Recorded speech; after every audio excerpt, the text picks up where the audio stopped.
We're South of Salem, you're watching The Road to Rock. Don't forget to like and subscribe, and we'll see you soon.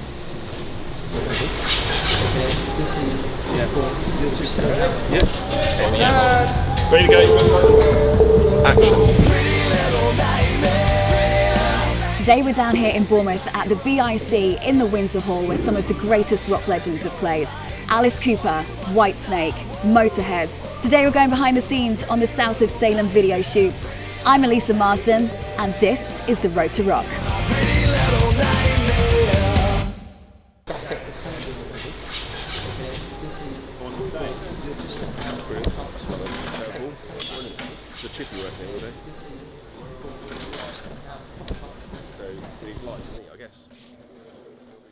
So, first of all, please tell me why we've got these. Radishes. Radishes. We've got breakfast. I'm not convinced about this. Refreshing and mustardy. Mustard, yeah, that's my point. Mustard for breakfast, I just don't know. So, I today... have had 3 pepperamis as well, so I'm like, yeah. You've had 3 pepperamis and radishes for breakfast? I feel like that's going to be bad for you later. Not bad for me, bad for them. All right, so talk me about some of the stuff we've got here. What's the plan for today? We're trying to get 2 videos done, but we're running about 40 minutes behind at the moment. Excellent. Which one are you shooting first? The Hate in Me. Are you doing drum scenes in both of them, or just one of them? Both. You're drumming in both? Videos. Yeah. Okay. So the first one, again, Joey designed all the screams because he's just irritatingly creative. Hate that. Offensively good at stuff. Yeah, hate that. Yeah, and then just going to change the set dressings, dress it up like this, and then there's some actors and stuff. I'm actually quite excited because I haven't really read it. It's going to be improv. Are you ready to go? You're all set up? I am, yeah. I'm literally just waiting for these guys to be ready. And I'm just itching So to go, you're the only one itching that's ready to go. Well, let's carry on and eat radishes then. Hell yeah. Radishes for the win. Let's see, how good is a radish in the morning? Nice, refreshing. No, not convinced. So the Hate in Me is all about the people that kind of let you down, they take you for granted, and it's all about kind of that kind of hatred that builds up and stuff, and it's just turning that into a positive thing, like, yeah, kind of rising from the ashes, rising through adversity, whatever it may be, and you know, being yourself, and just kind of powering on, I guess. And that's kind of always been our motto. Like, we've always powered on through every hardship. You know, we've stuck together and we've worked hard on the band and stuff. So it's it's just all about it paying off and everything. Music video wise, it was a case we just wanted to show off the live performance and capture the energy of the band. And so yeah, that's what we did. Loads of close-ups, loads of shaky cameras, and lots of rocking out. Lots of rock and roll moves from the guys with the guitars. Oh yeah, they're definitely better than I am. They know what they're doing. They're very cool. You have a huge space to fill as the front man, though. Yeah, I mean, especially when normally your front man is a person that stands out naturally, and a lot of the time they'll be the biggest characters, but in our band it's not, and so I have like even bigger shoes to fill, which is why I have to wear like really, really big shoes. The Kiss shoes. Yes, I've got big shoes to fill because the rest of the band are so big in their characters and their performance that I have to kind of outshine people that are already amazing, and I have a lot of respect for. So yeah, it's tough, but I try and keep up. Is this an essential part of... Do you do this before every show? Clean the guitars? This is just for the video. Now, in your Cold Day in Hell video, you did a massive guitar swing around your neck. Are we doing that today? You're not? This guitar's too big for it. If I do that, it'll decapitate me. We don't have the health insurance for that today. No. Okay. No. Oh, well, I'm really gutted. Musicians Union will not pay out for that. I'm really gutted. I was looking forward to seeing that. No. Well, also, there are times when you do it where sort of it comes loose and the guitar goes flying off a bit, which is all right in the middle of a field, but not in front of these. But LED screens are something... I haven't got that kind of money. It's a bit expensive for that. Yeah. Okay. We used to take it in turns to swap sides because we never get the time of day at the gigs to choose a side that we're on, but I'll be on this side today. You're going to be... More than likely. Left-hand side of stage today. Stage right. Oh, hang on. Wait. Stage right. Stage right. So you are known as the quieter member of the band. Is that accurate, would you say? Yes. Why is that? Because I don't talk. I'm sorry, this must be really painful for you. No, normally I don't have much to say. Yeah. To be honest, my work is done with my hands, not with my mouth. I like that. Yeah. Well, you've got some very big characters in the band as well. Yes. For one, the drummer, Mr. Pip Sampson. Yes, indeed. And if you're next to him on stage, do you get the adrenaline rush? No, I don't get that. I never really had that. I don't get nervous. I don't get any of the usual nerves that anybody else would get. I was born into this kind of thing. My mum, cabaret artist. Is she? Yeah, and my dad used to tour with a few bands doing their lighting and their sound for them. Really? So I was born into it, and the first thing I did when I was a babe, my mum, I was just born a couple of weeks before she had a gig, and she took me on stage. What kind of cabaret are we talking for your mum here? Well, she used to be in a couple of bands. One, Cinnamon and Sarah, and then she had another one called Roller Coaster. No way. Cinnamon and Sarah being one of the more famous ones, and yeah, she was in the charts and everything.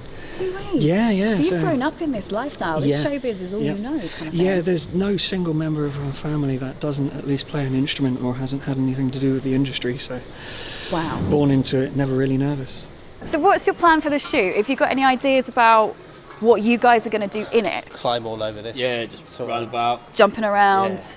And do you enjoy shooting videos? Is this something... Because this Yeah, is where I you love get to show your creative side. Yeah. The only thing about this video is it's going to make me really want to play live. Because look, we're in the bit. I know. So Yeah, it's like- we are in an actual concert hall. There is hundreds of seats up It's going to here. make me wish we were playing a gig. It completely wish for free. Can you just teach me one thing while I'm here? Yeah. What's the stance you're supposed to have when you've got bass or a guitar? Left foot forward, using a bit of that. Or foot up on something. Yeah, Or foot up or on left something. Foot on something. I like this one Bit of best. that. It's mandatory to have your guitar as low as it goes. As low as you can go. Not up here. Not Mumford and Sons. Start. All right, I've got it. Nailed it. Let's go find a guitar.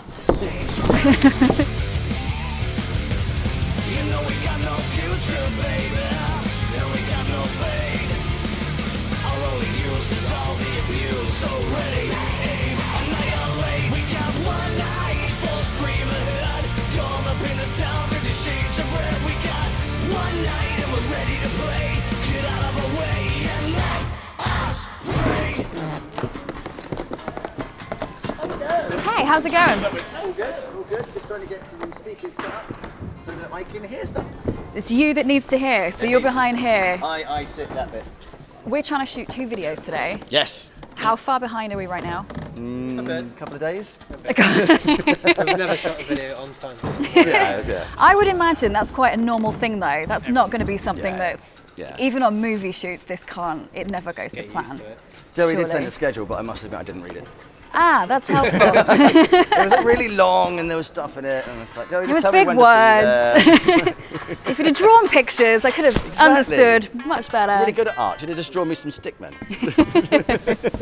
I think being part of like seeing a band live is that opportunity to be involved in it. So I like to be like in the front, in people's faces, not like aggressively, just like so they get a chance to be part of the show. Really, like, I Yeah. think that's really cool. I think I have a lot of respect for bands that kind of just incorporate the crowd more. It'll be a cold, cold day in hell before I let you get away.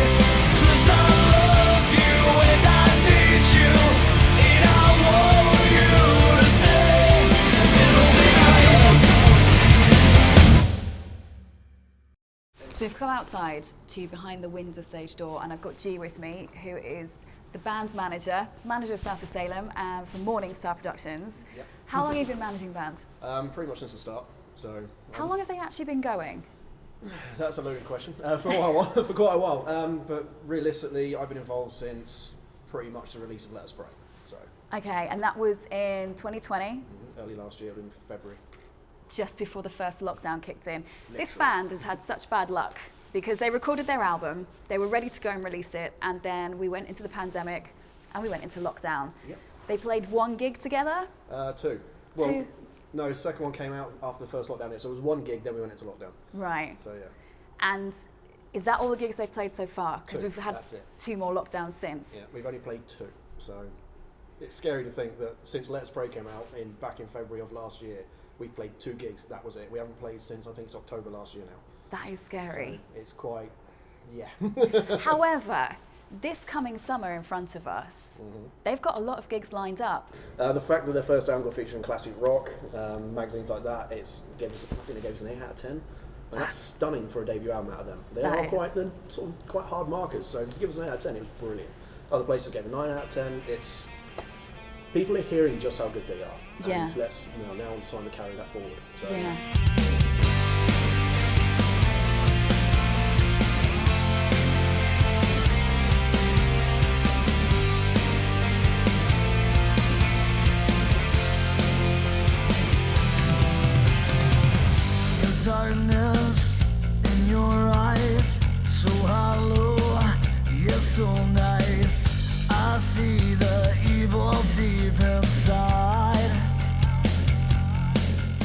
he wants to go, and then just keep it.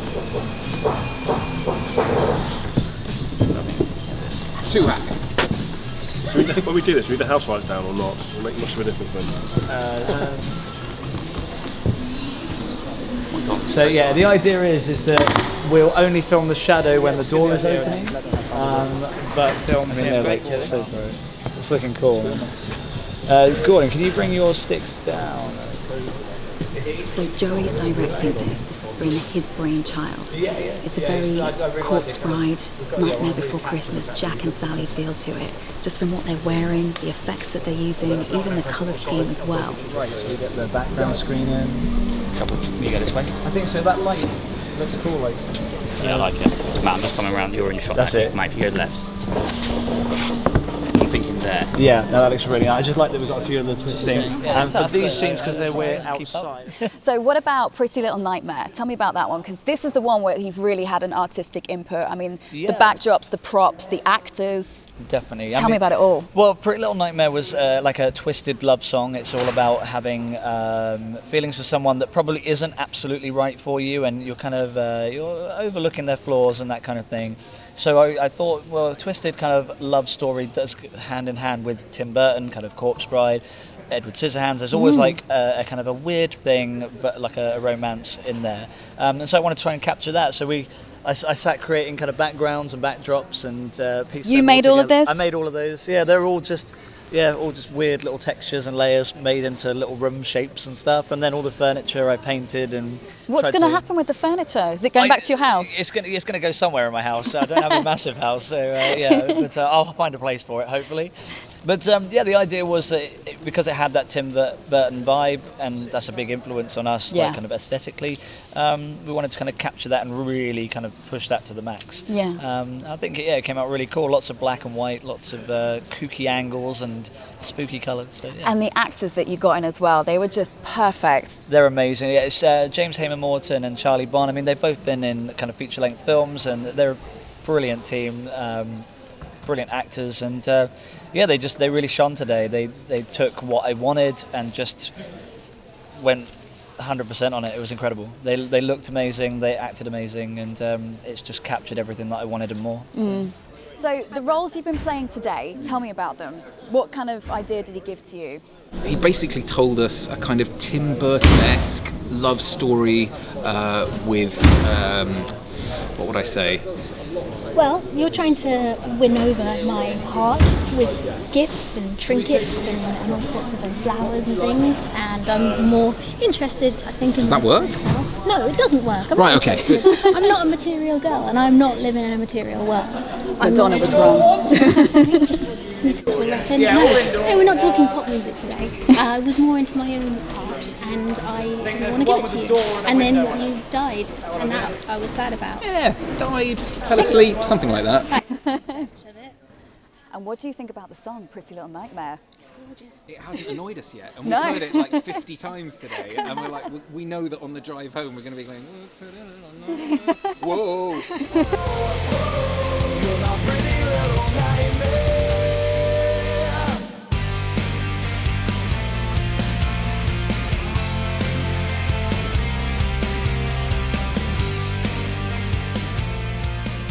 So Cody, can we talk about album number 2?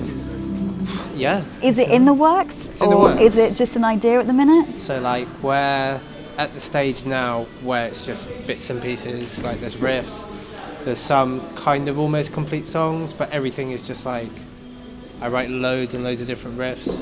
Okay, and what about the others? How do they come into the process as well, like Pip on drums and... Like the process generally goes something like, Joey will take bits that I've written and bits that he's written. He'll get like the basic skeleton of a song, and then at band practice we'll start piecing it all together. Yeah. Once we start playing it, like Pip will speed it up, slow it down. We'll get a general feel of the song, and it sort of goes from there. So album number 1, The Sinner Takes It All, Yeah. it's got vibes of like Alice Cooper, Motley Crue, the classic rock scene. If you guys go on to do album number 2, are you going to stay on that track, or are you going to go a bit heavier maybe? Death metal, probably. Death metal. Yeah. I love it. Nah, I think we'll stay on kind of a similar track. I feel like the stuff that's being written now is kind of similar. It's maybe a bit more bluesy and a bit more metallic, Metallica, Megadeth style guitar-wise. All right. At the minute, but anything can change, anything can happen. We've been talking about the songwriting process. Are you having much input on that? Yeah, well, sort of the bass lines, I wrote them. Me and Cody are working together on some new songs in the album. The next album is going to come out sooner later down the line. Any cheeky little bass solos in there? Yeah, there might be one or two, yeah. We like a cheeky bass solo. Pip, Hello. just as we're getting ready to go shoot the second video, can you tell me where you learnt how to play drums? Like an animal, please. I just picked up drums when I was quite young. I think it was like 8 or 9 when I started playing drums. School. And yeah, just sort of went from there. I was playing in heavy metal bands when I was younger. And then I think my whole sort of technique changed when I got really into a band called At the Gates. Okay. And then I was really lucky enough to become friends with their drummer and went up one weekend to his studio because I was going to session for one of the bands he was in with his wife, Nemheim, which never actually happened, unfortunately, in the tour. But I spent like a whole day in the studio with him, and just having that day with someone like that just taught me loads of little techniques and just sort of ran with it. And the rest I just make up on the fly. So we were talking about album number 2, Yep. possibly starting to be in the works. Yep. Have you got any ideas of what you want to bring drum-wise to that album? Yeah, a little bit more of the same. I'd like to bring in a little bit more sort of footwork, like double pedals and stuff, but we don't want to take it too heavy. Yeah. I mean, Cody's like, yes, we do. But, we want to keep this classic rock vibe, but you know, part of our spin on it is that it's got these sort of heavy metal elements into it. Yeah. Which I really enjoy. Dee, you're the bassist in South of Salem. Indeed, yeah. When did you learn to play bass? Quite a while ago. I used to play piano, play the drums, and then when I was, maybe about 13, I started playing bass. And do you still play piano and drums? No. No? Not anymore, no. I sort of got a bit bored of the piano, because I learned to play when I was a kid, and it wasn't very rock and roll, so I stopped playing. Could you not be the next Elton John or something? I wouldn't have thought so, no. No? I don't think that was ever on the cards. I see it. So you said you grew up in a really musical family. Yeah. Yeah, so when did you start learning guitar? Probably from around 8 years old. I started off on violin and piano and drums after that, and then I was bought a guitar and kind of just migrated from the violin to the guitar and gave up the drums. But you know, with having easy to find natural rhythm because of being around rhythm-oriented stuff all the time, my father being a drummer, I didn't really think drums was the right way to go. Do you still play violin? I do, actually, yes. Yeah, I'm trying to teach my mum at the moment. Oh, are you? Are you going to use any of those extra skills on any of the tracks in South of Salem's next album? Yeah, I already do. The thing is, when you learn how to play a lot of different instruments, obviously gaining natural rhythm from playing drums, so that's already utilised. Being able to play piano and understanding stringed instruments, you know how to work around what you've got in your head, so you can later on go back and put other instruments over the tracks you've already done, and it fit better because you understand how it works. So yeah, it's already there, already used. Maybe we'll use it more on the next album, I think. Yeah. See what happens. Can you ever see a time where you guys do a gig or a massive concert with like an orchestra behind you? Yes. Yeah? Definitely. Most definitely. At like the Royal Albert Hall in London? Yeah, well, one of my favourite artists is Devin Townsend, and I really wanted to go and see him at the Royal Albert. Yeah. And he had full orchestra and choir and everything. I was like, really want to go? And then I ended up doing something else. Oh no. Well, it was something for the band. It was quite important. So. And what happens next? So there's more songs on the album. Are you thinking about doing music videos for any more of them? Have you got any ideas of what you want to do in the future? I mean, we're writing new stuff at the moment. I mean, at the moment, we're starting to get gig offers where we just don't have enough material for them. We kind of, we jumped the gun a little bit in a great way, in the sense that we got our album and now we're getting these bigger gig offers already. I think people are very keen to get us on stage, but it's kind of like, oh, can you do a 60-minute set? And we've got a 45-minute album, so we're quickly like working on new material, and so I think this is probably the end of like the videos for this album potentially. Right. But there'll be plenty to come in the future with the new one. We've just wrapped here on filming with South of Salem at the BIC in Bournemouth. The boys are just behind me, packing down the last of their equipment. 2 music videos in one day. If you want more, check out their album, The Sinner Takes It All. And to join the coven, take a look at their social media. If you want more from The Road to Rock, there's the podcast and the Road to Rock radio show on Hot Radio. I'm Elysa Marsden. I'll catch you next time.